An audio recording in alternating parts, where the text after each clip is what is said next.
नमस्कार। हम स्वर संधि के सारे भेदों को एक साथ ट्रिक के साथ पढ़ेंगे ताकि हमको कभी ना भूलें।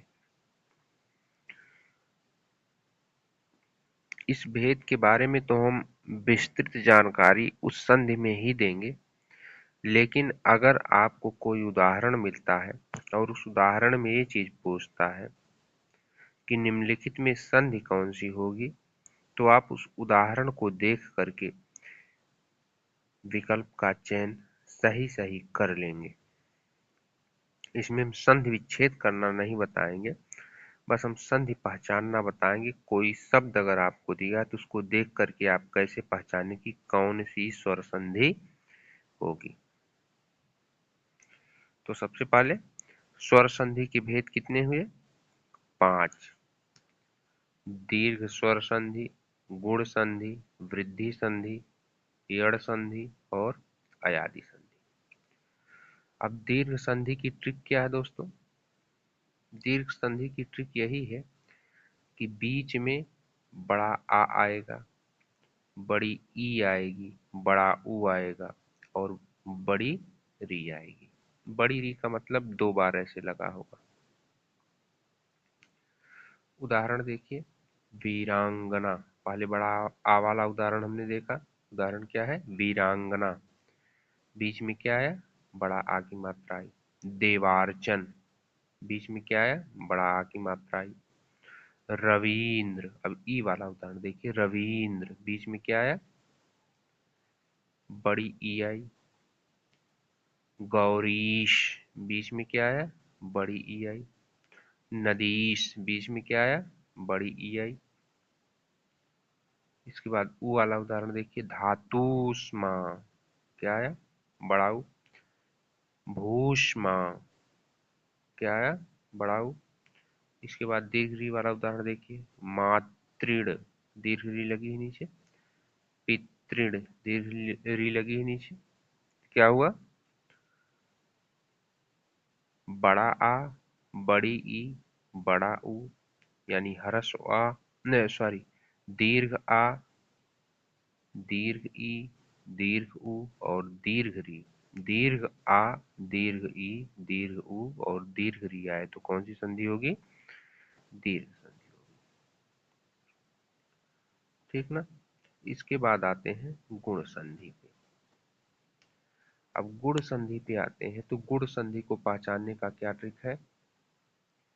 जहां पर ए की मात्रा लगी हो, ओ की मात्रा लगी हो और उच्चारण करने पर अर आ रहा हो और उच्चारण करने पर अल आ रहा हो तो कौन सी संधि होगी? गुण स्वर संधि होगी। ए वाला देखते पहले। ए वाला उदाहरण क्या है? नरेंद्र। क्या आया? ए आया। देवेंद्र। क्या आया? ए आया। प्रेत। क्या आया? ए आया। ये बना है प्रेत दोस्तों, बना है प्र जोड़ इत।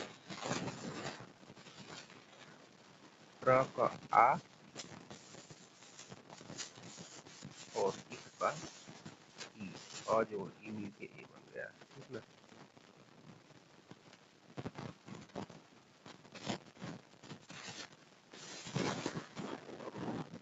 प्रेत।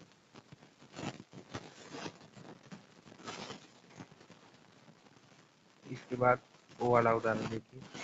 देखिए क्या है? महोत्सव, महोदय, गंगोरी। इसके बाद अर वाला उदाहरण देखिए। अर मतलब महर्षि। क्या बीच में है? महर, महर। बीच में उच्चारण करने से क्या आ रहा है? महर। और आ रहा है ना? बीच में उच्चारण करने पर क्या आ रहा है? महर। और आ रहा है महर, महर, महर, महर, मह और महर, महर्षि, महर्षि। जब आप महर्षि पढ़ रहे हैं, महर्षि, महर्षि, तो अर का उच्चारण बीच में हो रहा है।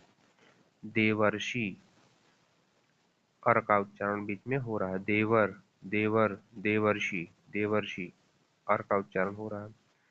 ऐसे भी याद रख सकते हैं, अर वाले ज्यादातर उदाहरणों में ऋषि शब्द लगा होता है। महर्षि, देवर्षि, अर वाले ज्यादातर उदाहरण में ऋषि शब्द आता है। इसके बाद अल वाला, अल में क्या आया? सबसे ज्यादा यही दो उदाहरण ही आते हैं दोस्तों, तवलकार, ममलकार। अल आ रहा है तवल, तवल, तवल, अल आ रहा है ममल, तो तवलकार, ममलकार, बीच में अल आ जा रहा है। अब वृद्धि संधि। वृद्धि संधि का ट्रिक क्या है? अय की मात्रा लगी हो और औ की मात्रा लगी हो और आर का उच्चारण हो कहीं पे, तो वहां पे क्या होगा? वृद्धि संधि। अब अय वाली मात्रा देखिए, सदैव, तथैव, तत्रैव, अय अय अय। अब अ वाला उदाहरण देखिए, वनौषधि, महौषधि, ठीक ना? अ वाला उदाहरण हो गया। अब आर वाला उदाहरण देखिए, कष्टार्तः, ठीक, सुखार्तः, कष्टार, कष्टार, कष्टार, आर आ रहा है बीच में, सुखार, तो कष्टारतः, सुखारतः, आर का बीच में उच्चारण हो रहा है। कौन सी संधि हुई? वृद्धि संधि। अब यण संधि पे आते हैं। यण संधि का ट्रिक क्या है? इसमें य, व, र, ल आएगा, ठीक, ठीक ना? य, व, र, ल जरूर दिखाई देगा। और या व र ल जब भी दिखाई देगा तो या के पहले भी कोई आधा अक्षर लगा होगा, वा के पहले भी कोई आधा अक्षर लगा होगा, और रा का जो रूप दिखाई देगा, रा का रूप त्रा के रूप में दिखाई देगा यण संधि में। ये जो त्र होता है, रा वाला जो उदाहरण आएगा वह त्रा के रूप में दिखाई देगा यण संधि में। और ला वाला उदाहरण ज्यादातर ला पूरा आ जाता है, ठीक ना? ज्यादातर में ला पूरा आ जाता है, तो वहां पे यण संधि होगी। अब देखिए, हमने कहा पहले या वाला उदाहरण देखिए, हमने कहा जब भी या वाला उदाहरण आएगा तो उससे पहले कोई आधा अक्षर जरूर आता है, जैसे यद्यपि। अब यद्यपि को हम ऐसे भी लिख सकते हैं,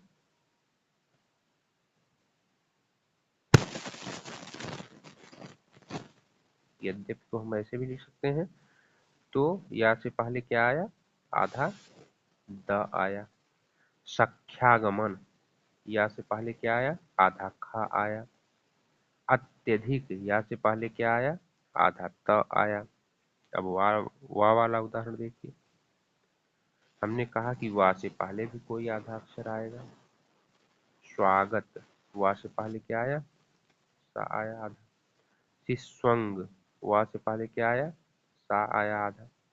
मध्वरी, वा से पहले क्या आया? आधा ध आया। पित्रादेश। अब रा वाला उदाहरण देखिए, हमने क्या कहा था? रा वाला जो उदाहरण आता है वह त्रा के रूप में आता है, ठीक,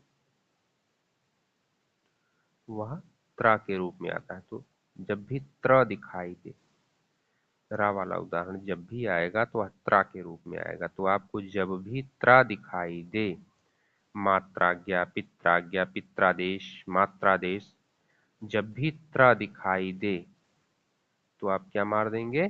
यण संधि लगा देंगे। और जब भी आपको पूरा ला कहीं दिखाई दे तो कौन सी संधि लगा देंगे? यण संधि लगा देंगे। पूरा ला मतलब यण संधि, त्रा मतलब मात्राज्ञा, पित्राज्ञा, त्रा दिखाई दे तो क्या? यण संधि। वा से पहले कोई आधा अक्षर दिखाई दे तो क्या होगा? यण संधि। और या से पहले कोई आधा अक्षर दिखाई दे तो क्या? यण संधि, ठीक ना? या से पहले अगर कोई आधा अक्षर आए तो यण संधि, वा से पहले कोई आधा अक्षर आए तो यण संधि, और रा वाला जो अगर कहीं त्रा दिखाई दे तो यण संधि, और पूरा ला कहीं दिखाई दे तो यण संधि, ठीक ना? ये यण संधि हो गई। अब आते हैं हम अयादि संधि पे। अयादि संधि में इसका ट्रिक है कि इसका उच्चारण करने पर अय आएगा, अब आएगा, आय आएगा, आव आएगा। तो अय वाला उदाहरण देखिए, पहला नयन, बीच में उच्चारण किए तो क्या आया, अय आया, नय नय, तो नयन, अय का उच्चारण हुआ यानी अयादि संधि। चयन, चय चय, अय आया तो चयन, अयादि संधि। अब वाला उदाहरण देखिए, पवन, पव पव, अब आ रहा है तो पवन, भवन। अब आय वाला उदाहरण देखिए, नायक, नाय नाय, आय आ रहा ना बीच में तो नायक, गायक, ठीक ना। नायिका, नाय नायिका, नायिका, नायिका, नायिका, आय आ रहा है बीच में, यण संधि। अब आ वाला उदाहरण देख लिए, भावुक, भाव भाव भाव, आव आ रहा है ना तो भावुक। नाविक, नाविक नाविक, नाव, आव आ रहा है बीच में, पावक, पावक, पाव पाव, पावक, आव आ रहा है बीच में। तो जहां अय का उच्चारण हो, अव का उच्चारण हो, आय का उच्चारण हो, आव का उच्चारण हो, वहां कौन सी संधि होगी, अयादि संधि होगी। तो मुझे लगता है दोस्तों आप जरूर इसको देखेंगे तो अब स्वर संधि के भेदों को पहचानने में हम आपको कोई भी दिक्कत नहीं आएगी। Thanks for watching.